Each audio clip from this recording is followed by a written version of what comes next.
Muy buenos días, bienvenidos todos de nuevo a la actividad del programa de Medicina Crítica y Cuidado Intensivo de la Universidad de Antioquia.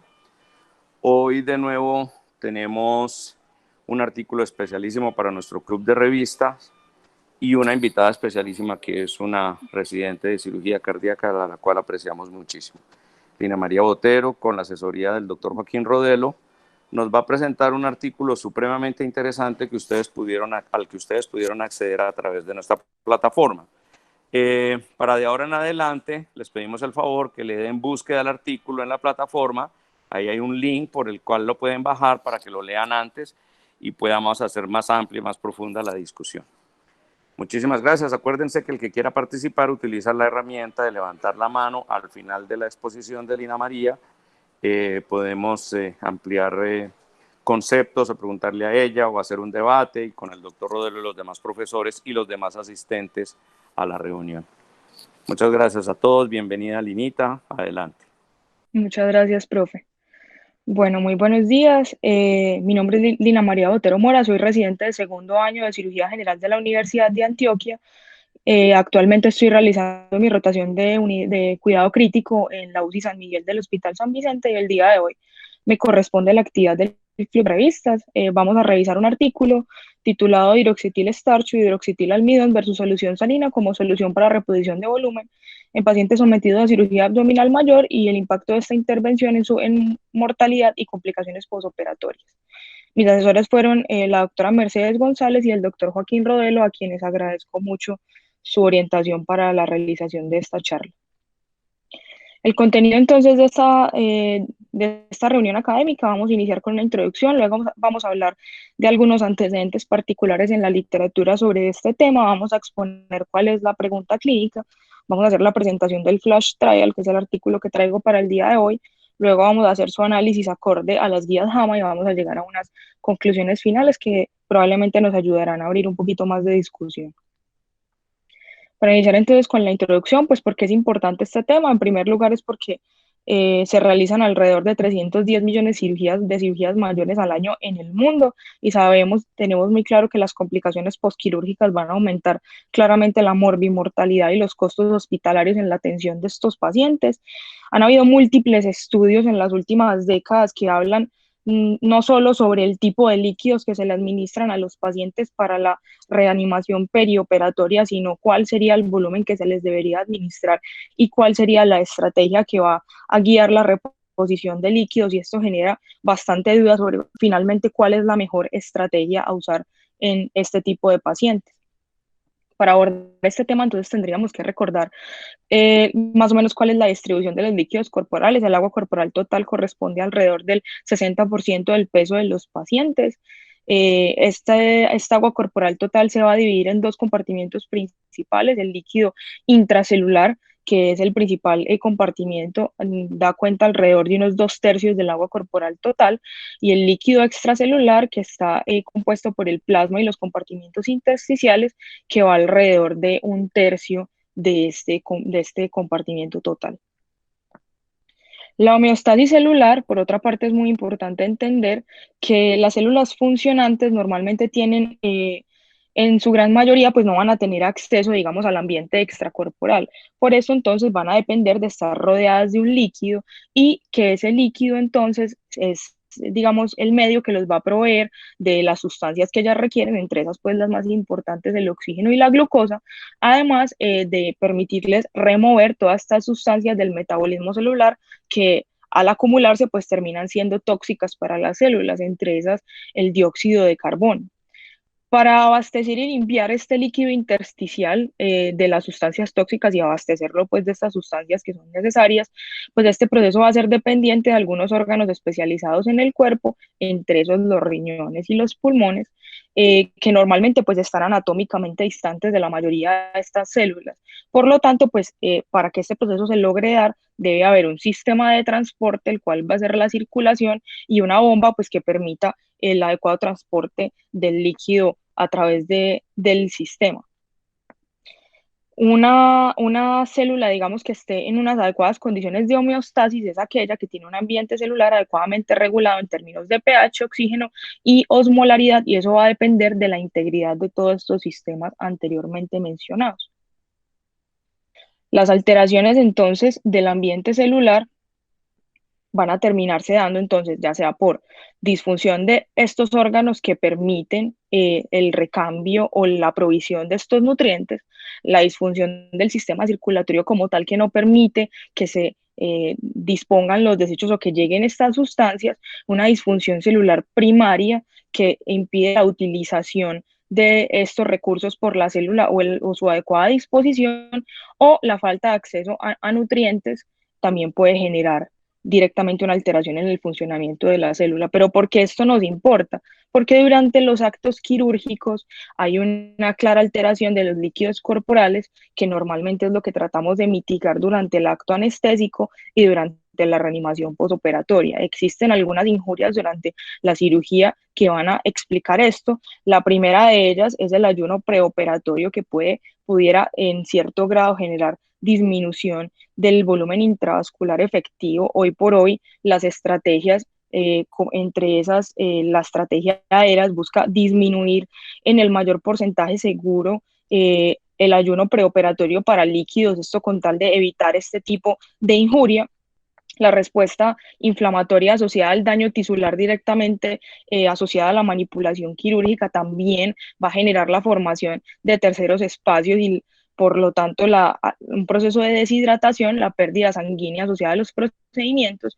Las cirugías en las que se asocian a preparación intestinal también implican alteraciones de los líquidos corporales, un aumento de las pérdidas insensibles, principalmente por exposición de las cavidades corporales al ambiente, el debilitamiento de los mecanismos autonómicos compensatorios asociados a los medicamentos que se utilizan para el acto anestésico, la alteración de la función de los órganos homeostáticos en el contexto, por ejemplo, de la ventilación mecánica, y la disminución del retorno venoso en algunos tipos de procedimientos específicos, como la laparoscopia, que utiliza una grado variable de neumoperitoneo, y esto implica una alteración fisiológica, pues alteración en el funcionamiento fisiológico del retorno venoso.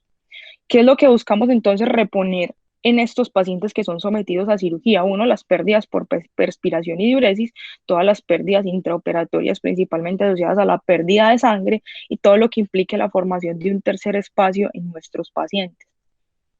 La idea es entonces llevar un paciente a un balance hídrico, y cuando no lo logramos, tanto en el contexto de hipovolemia, pues va a haber una disminución del volumen circulante, aumento de las complicaciones cardiopulmonares, alteración de la perfusión renal, alteración de la coagulación, hipoxemia, múltiples otros eventos, que también muchos de ellos los vamos a tener en el contexto de una hipervolemia, y esto es muy importante. El exceso de líquidos, principalmente solución salina, va a llevar al paciente a una acidosis hiperclorémica con sus múltiples complicaciones, la presencia de edema pulmonar, obviamente esto generando hipoxemia, aumentos de la presión intraabdominal, alteraciones del flujo renal, entre otras. Entonces, ¿qué es lo que finalmente vamos a buscar? Un balance cero, que es lo que suponemos realmente impacta sobre la disminución de la mortalidad en los pacientes perioperatorios y de sus complicaciones posoperatorias. Para generar o para mantener este equilibrio hídrico, pues realmente tenemos en Arsenal muchas soluciones, que aquí digamos es donde va a entrar la discusión. Los dos grupos grandes pues van a ser los coloides y los cristaloides, los cuales históricamente tienen, por ejemplo, los coloides entre sus ventajas, que por generar una presión oncótica mayor, pues van a disminuir el volumen infundido de líquidos, van a generar un aumento más prolongado pues, o que este aumento del volumen intravascular sea más prolongado, menos edema periférico y eventos directos de protección del endotelio. Sin embargo, se les han atribuido también otros eventos adversos como la disfunción renal, la presencia de coagulopatía, la presencia de edema pulmonar, la presencia de eventos adversos como prurito y principalmente manifestaciones de hipersensibilidad. Por otro lado, los cristaloides, que sería el otro gran grupo de soluciones, pues son soluciones mucho más económicas versus los coloides, aumentan el gasto urinario, hacen directamente reposición del líquido intersticial, pero también por otro lado, por el mecanismo por el cual funcionan, esta expansión del volumen intravascular es mucho más corta. Igualmente, la mejoría sobre los parámetros hemodinámicos se espera que sea más corta, y esto implica que normalmente estos pacientes reciban mayores cantidades de líquido versus los pacientes que reciben coloides. Hay otro capítulo aparte, quería traer una corta diapositiva sobre esto y es la utilización de soluciones balanceadas, que son soluciones cristaloides, aunque hoy por hoy también hay fabricación de coloides en base a soluciones balanceadas. Son soluciones con una composición similar al plasma. En nuestro medio la más usada es el lactato de Ringer, pero otro de los ejemplos que más ponen en los textos es el plasma light. Y desde el punto de vista teórico, su beneficio es que disminuye las tasas de lesión renal aguda, de terapia de reemplazo renal, claramente disminuye las tasas de acidosis hiperclorémica y en algunos estudios, principalmente en pacientes críticos, ha demostrado disminución de la mortalidad en este tipo de pacientes. El hidroxietil starch o hidroxietil almidón, que es la solución que nos trae el día de hoy a esta discusión para la comparación, pues es una solución coloide. El almidón es un polímero ramificado de la glucosa que es pobremente soluble en agua. En in vivo es metabolizado por la alfa amilasa. Lo que se hace para generar el hidroxietil almidón es sustituir grupos hidroxilo por residuos de hidroxietil y esto le da a esta solución mayor solubilidad y mayor persistencia en la circulación. Hay un concepto importante y es el grado de sustitución y es, digamos, la tasa de diferencia entre las porciones que están hidroximetiladas y las porciones que no están sustituidas. Y otro importante es definir este concepto de la tasa C2C6 y es, digamos, la ubicación de precisamente estas sustituciones. Hoy por hoy lo que se busca es generar preparaciones con grados de sustituciones más bajos y menor peso molecular y en teoría estas son las soluciones de última generación que se supone disminuyen las complicaciones como coagulopatía e injuria renal aguda en estos pacientes. ¿Cuáles son entonces los antecedentes y en la literatura? Quería traer algunos estudios. El primero es este estudio que se publicó en el New England Journal of Medicine en el 2012. Es un RCT multicéntrico, tomó en cuenta 32 hospitales en Australia y en Nueva Zelanda, recogió pacientes entre diciembre del 2009 y febrero del 2012. En total fueron 7.000 pacientes, aleatorizados 3.500 pacientes en el grupo de hidroxietil starch y 3.500 en el grupo de solución salina. Hicieron un análisis por intención a tratar. Incluyeron entonces pacientes mayores de 18 años. Ellos indicaron pacientes que tuvieran para ellos un criterio que requiriera reanimación hídrica, lo cual usaron criterios clínicos y criterios fisiológicos directamente evaluados en el paciente y excluyeron todos los pacientes que ya hubiesen tenido una administración previa de más de 1.000 mililitros de hidroxietil starch, pacientes con enfermedad renal crónica terminal y pacientes con sangrado intracraneal en la tomografía, documentado por tomografía. En cuanto a la intervención, les dieron hidroxietil starch al 6%, que son soluciones de bajo peso molecular, en solución salina versus solución salina. Otra cosa muy importante es que ellos solo controlaron la cantidad de líquido que se le administró a los pacientes del grupo de hidroxietil starch, siendo como máximo una cantidad de 30 mililitros por kilo, mientras que en el grupo de solución salina no controlaron la cantidad de líquidos que se le administraron a estos pacientes. Muy importante entonces en este punto, ellos no encontraron diferencias principalmente en el desenlace primario, que era mortalidad a 90 días, pero sí llama mucho la atención cómo desde el punto de la terapia de reemplazo renal, sí hay una clara asociación con el uso de hidroxetil starch, con el requerimiento pues, de terapia de reemplazo renal en los pacientes que evaluaron. Y lo otro que llama la atención es que tuvieron más complicaciones cardiovasculares en el grupo de solución salina. Sin embargo, hay que tener en cuenta que en estos pacientes, pues particularmente, ellos no controlaron la cantidad de líquidos en este grupo y como bien sabemos, la hipervolemia también puede generar complicaciones cardiovasculares. Entonces es un dato, digamos, a tener en cuenta con algo de cuidado. Estancias hospitalarias prolongadas un poco más en el grupo de solución salina y mayores eventos adversos, principalmente de tipo hipersensibilidad en los pacientes en los que se utilizó hidroxetil almidón.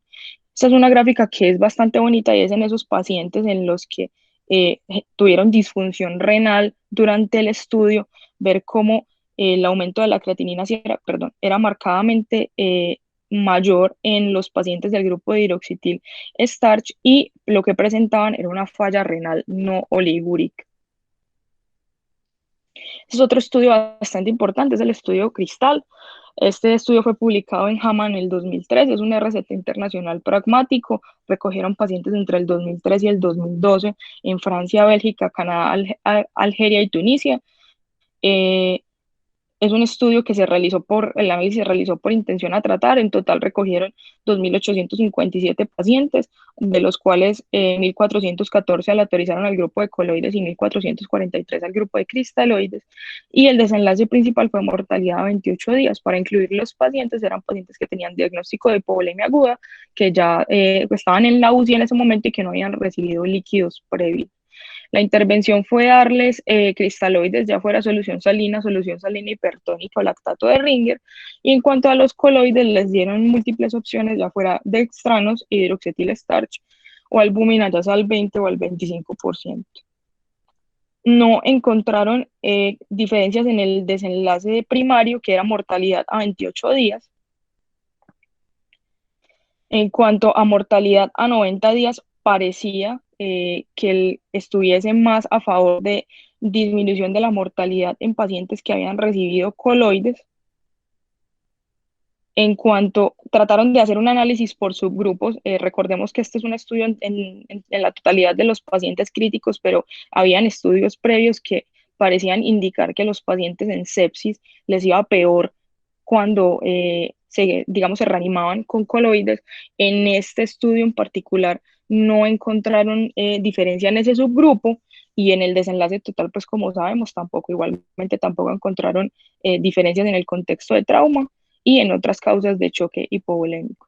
La mortalidad a 90 días, trataron de hacer un análisis también por subgrupos de los pacientes que habían recibido solo hidroxietil starch, y también parecía que hubiese una disminución de la mortalidad en esta población cuando se tomaba a 90 días en los pacientes que habían recibido coloides. Esta es una metaanálisis publicado en el 2018. En total tomaron 69 estudios, un total de aproximadamente 30.000 pacientes. Querían evaluar cómo les iba a los pacientes críticamente enfermos cuando se les administraban coloides para reanimación, y habían múltiples soluciones, digamos, a evaluar, entre ellos los almidones, los dextranos, las gelatinas albúmina, el plasma fresco congelado, todos ellos en comparación contra los cristaloides. Quería traer específicamente las comparaciones que, digamos, comparaban directamente el almidón versus los cristaloides. No hubo mortalidad al final del seguimiento, diferencias en la mortalidad al final del seguimiento entre estos pacientes con una heterogeneidad aceptable. Tampoco diferencias en la mortalidad a 30 días, pero en donde sí presentaron diferencias en estos desenlaces. El primero, transfusión de grupos sanguíneos, transfusión de hemocomponentes, sí fue mayor en los pacientes que recibieron almidón, y la terapia de reemplazo renal también fue mayor en este metaanálisis en los pacientes que recibieron almidón, también con una heterogeneidad bastante baja en este análisis. ¿Qué dudas entonces nos dejan estos estudios? Pues como pueden ver, la evidencia es bastante heterogénea. Hemos sabido que hay una asociación teórica del hidroxietil starch con la formación de coagulopatía del aumento de uso de hemoderivados en estos pacientes. A pesar de que digamos, los RCTs dan una evidencia bastante heterogénea, parece haber una tendencia clara hacia la presencia de falla renal y el requerimiento de terapia de reemplazo renal en los pacientes que son reanimados con hidroxietil starch. Aumento en la mortalidad, todavía nos queda la duda si sí o si no, y si son particularmente peores los resultados en el paciente crítico el paciente en sepsis, o en general en todos los pacientes críticos. Lo que nos trae también a este club de revistas es entender si los datos del paciente crítico entonces son extrapolables al paciente quirúrgico, o esta población se comporta completamente diferente, o si realmente es la solución lo que importa, o es el método con el que guiamos la reanimación y la cantidad de líquidos finalmente que infundimos al paciente. La pregunta clínica para este club de revistas es entonces, pacientes sometidos a cirugía abdominal mayor, el uso de hidroxetil almidón como líquido perioperatorio versus la solución salina normal como líquido perioperatorio, y el desenlace será la mortalidad y complicaciones posoperatorias. El tiempo en el que se realizó la intervención en el estudio que vamos a evaluar son 24 horas. Este entonces es el estudio finalmente del tema del club de revistas. Es un estudio publicado en JAMA en el año 2020.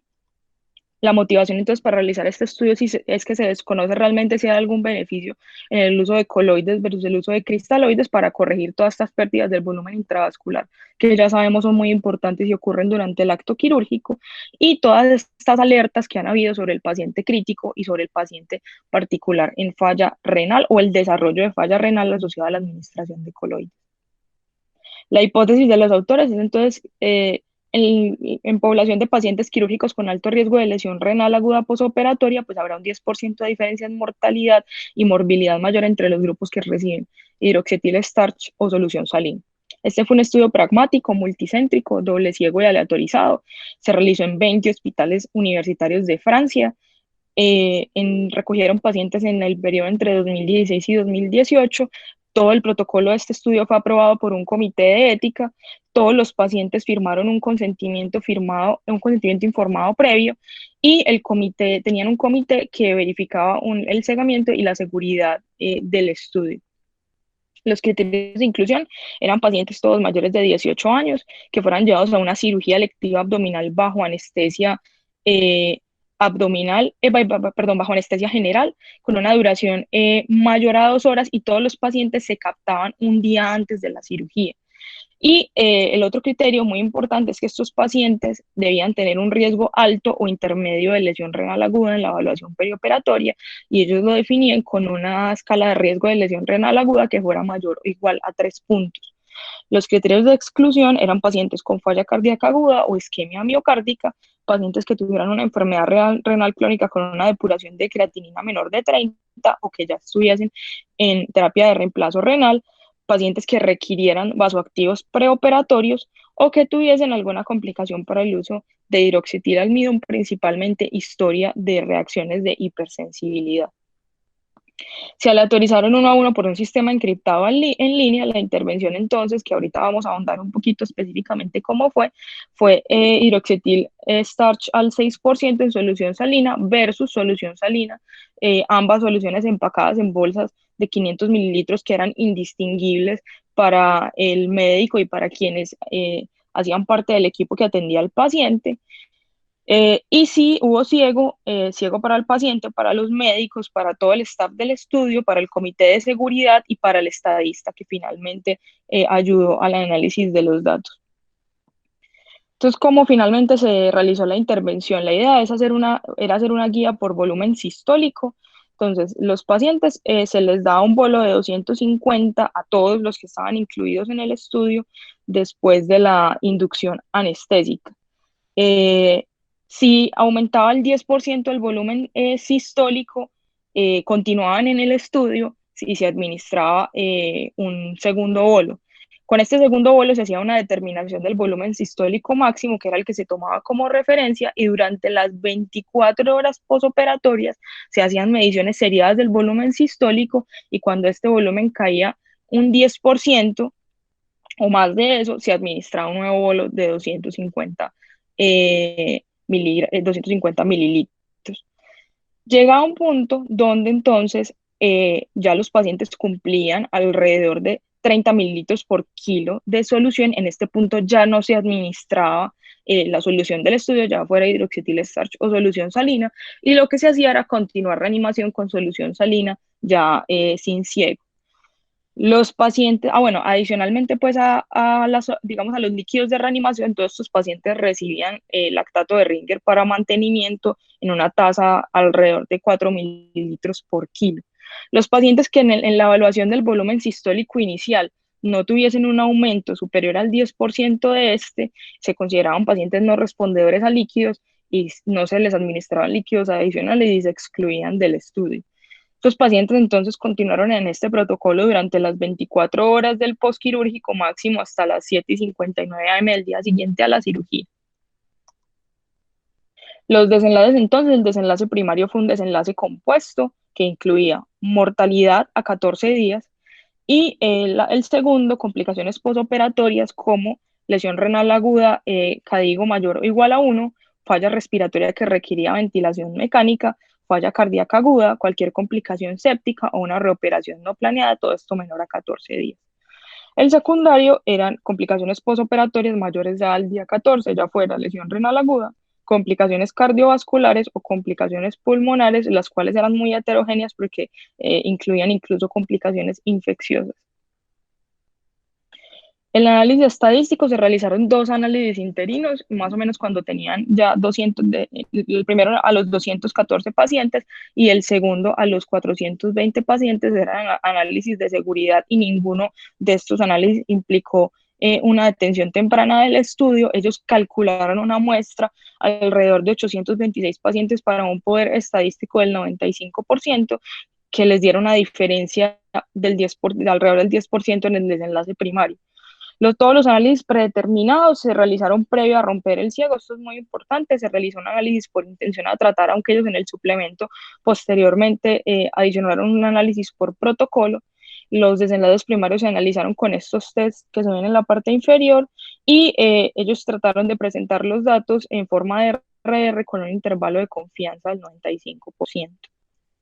El análisis estadístico se realizó con un modelo de regresión logística mixta para identificación de covariables.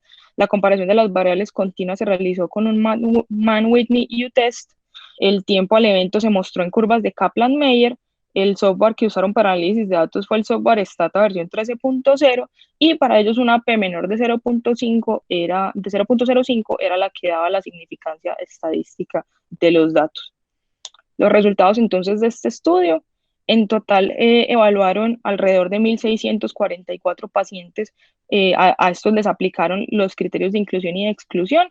De estos excluyeron 818. Finalmente 826 iban a ser incluidos en el estudio, pero 8 de estos pacientes fueron finalmente excluidos, 7 de ellos porque no consintieron y finalmente, y uno porque en el momento de la realización de la intervención no estaba disponible el líquido, pues el fluido particular al que habían sido asignados. Finalmente, entonces, 818 pacientes fueron aleatorizados, 408 al grupo de hidroxietil almidón y 409 al grupo de solución salina. Como pueden ver acá, hubo un porcentaje de pacientes realmente importante que se perdieron por varias causas, entre esas razones técnicas que al final también retiraron el consentimiento, que la cirugía fue reprogramada o que el cirujano o el anestesiólogo decidieron no exponer al paciente al estudio. En la parte inferior de la tabla vemos entonces que, 389 pacientes se incluyeron finalmente en el análisis por intención a tratar y 386 en el análisis, del grupo de hidroxietil almidón y 386 en el grupo de solución salina para análisis por intención a tratar. Esas son la tabla 1, habla de las características demográficas de los pacientes. Realmente es un grupo bastante heterogéneo, múltiples procedimientos, desde cirugía patobiliar, colorectal, cirugía urológica, cirugía gastrointestinal oncológica y cirugía vascular. Un porcentaje bastante aceptable, alrededor del 40% de pacientes llevados a cirugía laparoscópica y también un porcentaje importante, alrededor del 75% de pacientes cuya intervención fue motivada por una enfermedad oncológica, pocos pacientes emergentes y en cuanto a sus características demográficas, lo único que llama la atención y que sí era algo diferente en las comorbilidades de los pacientes era la presencia de diabetes mellitus, que sí fue algo mayor en el grupo de hidroxietil starch. Esta es una tabla que muestra la cantidad de líquidos recibidos durante el estudio. En la parte inicial de los líquidos que se administraron durante la cirugía realmente no hubo mayor diferencia. Lo que ellos sí decían es que notaban como retrospectivamente los pacientes que habían sido reanimados con coloide, esos pacientes alcanzaban mucho más rápido el volumen sistólico y terminaban recibiendo un poco menos de bolos versus los que habían recibido salino. pero que con todos los pacientes en los dos grupos habían tenido una dificultad y es que se habían pasado de los 30 mililitros por kilo totales que ellos habían puesto como meta final, esto sin una gran diferencia entre ambos grupos, y ellos decían que esto era causado principalmente porque como el volumen final era un volumen por kilo y el volumen que ellos administraban por bolos era un volumen definido, pues normalmente terminaban excediéndose. Como podemos ver en lo que está subrayado en la parte inferior, al final del día 1, los pacientes con solución salina habían recibido mayor cantidad de líquidos versus los pacientes que habían sido expuestos a hidroxietil starch, con un balance más positivo para los pacientes del grupo de salino, y esto pudiera tener algún tipo de relación, digamos, con el mecanismo de acción también de los coloides, que normalmente expanden el volumen intravascular con menor cantidad de líquidos. Sin diferencias muy grandes realmente al segundo día, solo un gasto urinario un poco mayor en los pacientes en los pacientes, digamos, que se había administrado solución salina. Desde el punto de vista entonces de los desenlaces, ellos no encontraron, voy a poner aquí mi puntero para señalar un poquito, ellos no encontraron diferencia en el desenlace compuesto primario, como ya sabemos, era mortalidad y complicaciones postquirúrgicas mayores al día 14, una P que no es estadísticamente significativa y un intervalo de confianza que atraviesa la unidad. Sin embargo, quería mostrarles, ellos luego lo que hicieron fue, digamos, descomponer ese desenlace primario. De estos desenlaces no hubo ninguno estadísticamente significativo, pero sí quiero mostrar cómo este desenlace, que es el de cualquier lesión renal aguda mayor o igual a KDIGO 1, pues está bastante, cruza exactamente la unidad, pero está, digamos, bastante, con una tendencia bastante importante hacia el aumento en los pacientes con uso de hidroxietil starch, y se va a correlacionar con otros resultados que siguen en las próximas diapositivas. Este también es disfunción renal al día 14, estos son desenlaces ya secundarios. También es un desenlace que pasa por la unidad con una P precisamente en todo el límite, y esto nos va a ayudar un poquito ahorita a la discusión, pero como siguen viendo hay una tendencia al aumento de las complicaciones renales en los pacientes con uso de coloides. Cuando ellos empiezan a evaluar más a fondo o digamos a descomponer más a fondo estos resultados, aquí sí empiezan a ver cómo los pacientes que fueron expuestos a hidroxietil starch sí tuvieron mayor tipo, pues mayor número de lesiones renales KDIGO 1. Como ya sabemos, a pesar de que la lesión renal KDIGO 1 se considera una lesión renal leve, sí hay un aumento en la mortalidad asociado a tener incluso este grado de lesión, y esto es importante para nosotros. Lesión renal aguda al día 28, aquí digamos extendimos un poquito más el periodo de evaluación de estos pacientes. De nuevo también tienen un desenlace estadísticamente significativo que favorece, que asocia el uso de hidroxietil almidón con peor función renal. También hay es lo mismo que habíamos visto posteriormente, la asociación de uso de solución salina con un mayor volumen infundido de líquidos. Y este es otro desenlace muy importante que se correlaciona con los antecedentes que habíamos visto en otros estudios, y es un mayor requerimiento de soporte transfusional en los pacientes en los que se usó hidroxietil almidón. Esta es la curva de Kaplan-Meier para el desenlace primario. Como vemos, no hubo una diferencia. Y entonces vamos a tratar de evaluar estos resultados que nos presenta el estudio con las guías JAMA. La primera pregunta que nos deberíamos hacer es si los grupos de intervención iniciaron con el mismo pronóstico. Sí, iniciaron todos con el mismo pronóstico. Se debe mirar si los pacientes fueron aleatorizados o no. La aleatorización está muy bien descrita en el estudio, realmente no deja dudas. Los factores pronósticos fueron similares. La única diferencia es un aumento de diabetes mellitus en el grupo de hidroxetil starch versus el grupo de solución salina, que bien esto pudiera tener algo de impacto, como sabemos, en la asociación de diabetes con disfunción renal. La otra pregunta que nos deberíamos hacer es si se mantuvo el balance pronóstico durante la progresión del estudio, hasta cuándo se mantuvo el ciego. Este es un estudio, digamos, muy juicioso en esto porque se mantiene el ciego durante todo el estudio, incluso durante el análisis de datos. Se completó el seguimiento, ellos reportan un seguimiento realmente hasta el día 28, lo que es muy curioso, que incluso en el suplemento tampoco lo dejan claro, es que ellos no describen cuál es el método de seguimiento ni el porcentaje claro de los pacientes que se les pierden.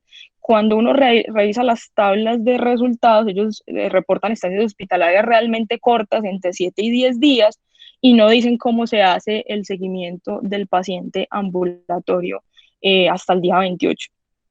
En el ensayo clínico no se detuvo de forma temprana, se analizaron los pacientes en el grupo en el que fueron aleatorizados. Realmente el análisis principal fue un análisis por intención a tratar, el segundo intentaron hacer un análisis por protocolo que tampoco dio resultados pues bastante diferentes a los ya presentados. ¿Cuáles son los resultados? ¿Qué tan amplio es el efecto de tratamiento? Es un efecto de un 10%, y para eso quería traerles esta tabla. Eso es solo en cuanto al desenlace primario de los pacientes que se les administró hidroxietilalmidón.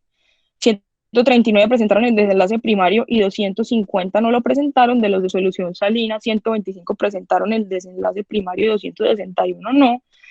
Esto da un riesgo para el grupo control del 32%, para el grupo de intervención del 35.7%, con un aumento del riesgo del 3.4%, un riesgo relativo de 1, un RR de 1,1, y un aumento del riesgo, como había mostrado en el efecto del tratamiento, del 10%. Sin embargo, esto es bastante impreciso, el intervalo de confianza es amplio, como les había mostrado, pasa por la unidad, y digamos que esto nos va a permitir también hacer algunas conclusiones posteriormente. ¿Cómo puedo aplicar estos resultados a mis pacientes? Pues los pacientes sí son bastante similares a los que nosotros vemos todos los días, como les mostré en la tabla 1, son pacientes con comorbilidades similares a nuestros pacientes, pacientes que normalmente se llevan a cirugía abdominal mayor electiva, principalmente por por una causa oncológica. Hay un buen porcentaje de la paroscopia, que eso también, digamos, viene cada vez más en aumento en nuestro medio, entonces sí pienso que son pacientes bastante equiparables. Fueron considerados todos los desenlaces importantes, sí, y lo que más digamos, destaco es que el desenlace compuesto se analizó también de forma individual. Sin embargo, como sabemos, los desenlaces compuestos normalmente lo que nos ayudan es a disminuir el tamaño de muestra, y puede que, digamos, el número de pacientes que tuviésemos en este estudio no fuese el necesario para poder evaluar de forma individual cada uno de estos desenlaces. Los beneficios del tratamiento superan los posibles daños y sobrecostos, pues no hay evidencia hasta este momento sobre el beneficio de tratar los pacientes con hidroxietil starch, y claramente hay un aumento en los costos. Entonces, en cuanto a las conclusiones, realmente el estudio finalmente no presenta ningún tipo de diferencia en cuanto al desenlace mayor compuesto. Sabemos que fue mortalidad y complicaciones posoperatorias a 14 días. Pero lo curioso de este estudio es que sí hay unos claros datos que sugieren una tendencia a aumento de la disfunción renal en pacientes manejados con hidroxietil starch. Yo les había mostrado al principio, cuando hablábamos de los materiales y métodos, que ellos habían planteado una muestra por encima de 800, para tener un poder estadístico del 95% y poder, digamos, alcanzar esa diferencia que ellos esperaban evaluar. Finalmente ese tamaño de muestra no se alcanzó, y yo creo que esto, digamos, puede ser lo que no nos permitió tener datos tan contundentes en este estudio. Probablemente un estudio con un mayor número de pacientes nos hubiese dejado mucho más claro que el hidroxietil starch genera empeoramiento de la función renal en los pacientes, y que ese es el principal factor que impacta el pronóstico en estos grupos. Incluso así, con algunos de los desenlaces que nos dieron estadísticamente significativos, podemos ver que el NNH para lesión renal aguda CADIGO 1 en pacientes que se trataron con hidroxietil starch es solo de 18, o sea, solo hay que ponerle este tratamiento a 18 pacientes para poder ver un paciente en los que haya lesión renal aguda documentable CADIGO 1. Hay un aumento en el requerimiento transfusional de pacientes con hidroxietil-almidón con un NNH de 13, que es incluso mucho más bajo, y pues también es un evento adverso que estos pacientes requieran mayor soporte transfusional. Y algo que me parece rescatable de este estudio, me parece un aspecto bastante interesante, es uno, pues excluir pacientes que no son respondedores a líquidos. Esto digamos, les quita la exposición a una intervención innecesaria y el uso de metas de reanimación a partir de variables hemodinámicas variables. Como sabemos, no es solo el líquido, sino la cantidad de líquido que necesita el paciente, y yo pienso que esto es un aspecto interesante a explorar en muchos otros RCTs, y es digamos, el impacto de estas variables hemodinámicas en la reanimación del paciente, y si esto realmente impacta sobre todo lo que hemos visto en cuanto a, digamos, complicaciones asociadas al uso de coloides. Por ahora, entonces, como conclusión final, no existen datos que justifiquen el uso de hidroxietilalmidón sobre solución salina en el paciente llevado a cirugía abdominal mayor. Muchas gracias.